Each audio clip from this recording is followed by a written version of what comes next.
বন্ধু শব্দটা ছোট, কিন্তু এর গভীরতা আকাশের চাইতে অবিশ্বাস।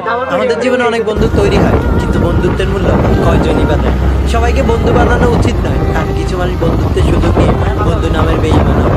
আজকের কথাগুলো আমার কিছু বন্ধু নামক বেঈমান আর বিশ্বাসঘাতকগুলোর জন্য, যারা আমাকে প্রয়োজনে প্রিয়জন বানিয়েছিল আর স্বার্থ শেষে দূরে ঠেলে দিয়েছে। যাদেরকে আমি নিজের চাইতে বেশি বিশ্বাস করেছিলাম আর বিনিময়ে বিশ্বাসঘাতকতা পেয়েছিলাম। জানিস বন্ধুরা, যেদিন তোরা আমাকে প্রথম বন্ধু বলে ডাক দিয়েছিলি, সেদিন থেকে তোদেরকে জীবনের একটা অংশ ভাবা শুরু করেছিলাম। প্রিয়জন হিসেবে সবসময় তোদের পাশে থাকতে চেয়েছিলাম, কারণ আমার কাছে বন্ধুত্বের মূল্যটা অনেক দাম। কিন্তু তখন আমি এটা বুঝতে পারিনি, তোদের বন্ধুটা একটা ছিল শুধুমাত্র আমাকে প্রয়োজন হিসেবে, প্রিয়জন না। আমি হতে চেয়েছিলাম তোদের প্রিয়জন, কিন্তু আফসোস হলাম শুধুমাত্র প্রয়োজন। প্রয়োজনে প্রিয়জন বানিয়ে আমার স্বার্থ শেষে দূরে ঠেলে দিই। তোদেরকে আমি আমার জীবনে পাওয়া সবচাইতে বড় উপহার মনে করতাম, আর তোরা আমাকে বোঝা মনে করতাম।